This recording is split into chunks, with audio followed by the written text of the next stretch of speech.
अगर कोई ब्राह्मण परिवार में जन्मा हो तो इसका मतलब ये बिल्कुल नहीं है कि वो मनुवादी ही हो। ब्राह्मण परिवार से निकले तमाम ऐसे लोग हैं जिन्होंने अंधविश्वास को चुनौती दी, पंडितों के पाखंड पर सवाल उठाए और दलित पिछड़ों की लड़ाई लड़ते हुए अपनी जिंदगी कुर्बान कर दी।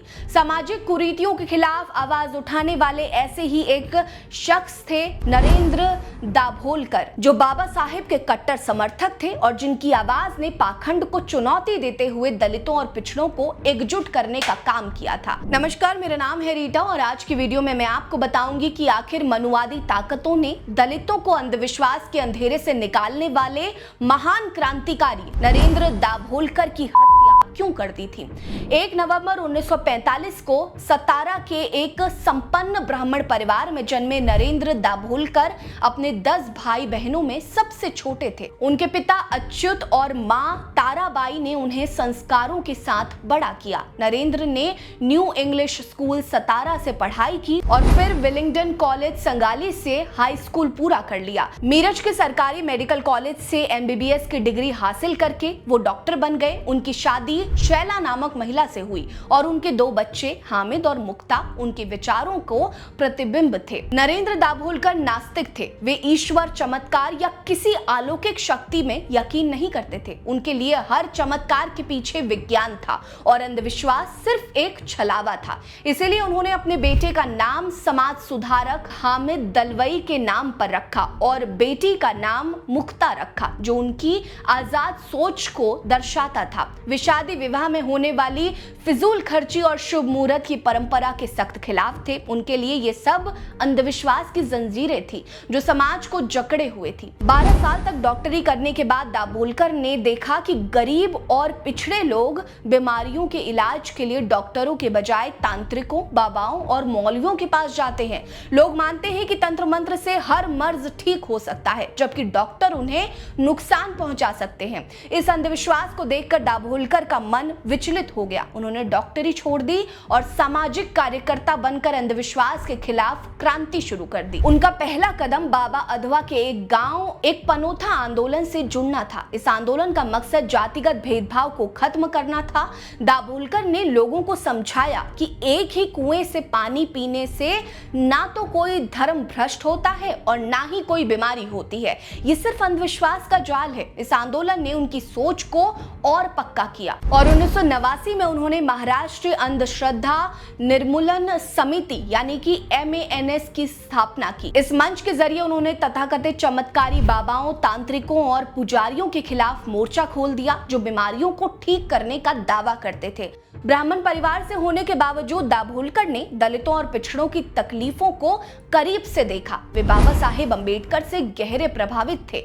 1990 से 2010 तक उन्होंने दलित उत्पीड़न के खिलाफ कई कदम उठाए।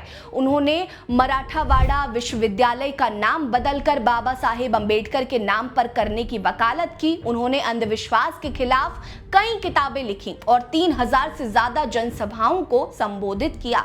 दाभोलकर जानते थे कि अंधविश्वास को खत्म करने के लिए सिर्फ जागरूकता काफी नहीं है, बल्कि कानून की भी उतनी ही जरूरत है। इसीलिए महाराष्ट्र अंधश्रद्धा निर्मूलन समिति ने जादू टोना विरोधी विधेयक यानी कि anti superstitious and black magic ordinance का मसौदा तैयार किया। इस विधेयक को पास करवाने के लिए उन्होंने सालों तक संघर्ष किया, लेकिन कई धार्मिक संगठनों और राजनीतिक दलों ने इसका विरोध किया और इसे हिंदू विरोधी करार दे दिया। 20 अगस्त 2013 की सुबह पुणे के ओंकारेश्वर मंदिर के पास दाभोलकर अपनी रोज की मॉर्निंग वॉक कर रहे थे। सुबह 7:20 हो रहा था। 2 बाइक सवार हमलावरों ने उन पर ताबड़तोड़ 4 गोलियां दाग दी। 2 गोलियां उनके सिर में लगी और एक सीने में और एक कंधे में लगी। दाभोलकर ने मौके पर ही दम तोड़ दिया। इस हत्या से पूरे महाराष्ट्र में गुस्से की लहर दौड़ गई। हैरानी की बात तो यह है कि उनकी के अगले ही दिन महाराष्ट्र सरकार ने अंधविश्वास और काला जादू विरोध अधिनियम को मंजूरी दे दी और 18 दिसंबर 2013 को इसे कानून बना दिया गया। पुलिस जांच में सामने आया कि इस हत्या के पीछे हिंदूवादी संगठन सनातन संस्था का हाथ था। इस संगठन ने दाभोलकर की अंधविश्वास विरोधी मुहिम को अपने लिए खतरा माना। 2013 में महाराष्ट्र में सूखे के दौरान सनातन संस्था और बलात्कार आसाराम के अनुयायियों ने नागपुर नगर निगम के टैंकरों से पीने का पानी होली के लिए बर्बाद किया था। दाभोलकर ने इसका पुरजोर विरोध किया, जिससे सनातन संस्था और उनके बीच दुश्मनी बढ़ गई। सीबीआई की जांच में पता चला कि सनातन संस्था के सदस्यों ने दाभोलकर की हत्या की साजिश रची थी। 10 मई 2024 को पुणे की विशेष सीबीआई अदालत ने शरद भाऊसाब कालस्कर और सचिन प्रकाश राव अंदुरे को इस हत्याकांड में दोषी ठहराया और उम्र कैद की सजा सुना दी।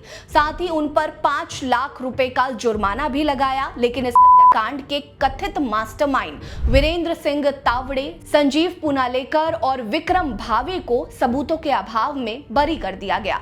सनातन संस्था का नाम न सिर्फ दाभोलकर की हत्या में बल्कि गोविंद पंसारे, MM कलबुर्गी और गौरी लंकेश की हत्याओं में भी सामने आया था। इस संगठन पर हिंदू राष्ट्र की स्थापना के लिए हिंसक गतिविधियों का आरोप है। बावजूद इसे बैन करने से सरकार हिचक रही है। आपको बता दें कि नरेंद्र दाभोलकर वो शख्स थे जिन्होंने ब्राह्मणवाद और जातिगत भेदभाव को कभी स्वीकार ही नहीं किया। उनकी जिंदगी मानव कल्याण और अंधविश्वास के खिलाफ लड़ाई का प्रतीक थी। उनकी हत्या ने भले ही उनकी आवाज को खामोश कर दिया, लेकिन उनकी बनाई MANS और उनके विचार आज भी लाखों लोगों को प्रेरित करते हैं। उनकी शहादत ने अंधविश्वास विरोधी कानून को जन्म दिया, जिसने दलितों और पिछड़ों को अंधेरे से निकालने का रास्ता दिखाया। नरेंद्र दाभोलकर पर आपकी क्या राय है? कमेंट सेक्शन में हमें जरूर बताएं। साथ ही वीडियो को लाइक कर लीजिए, चैनल को सब्सक्राइब करना मत भूलिए। नमस्कार।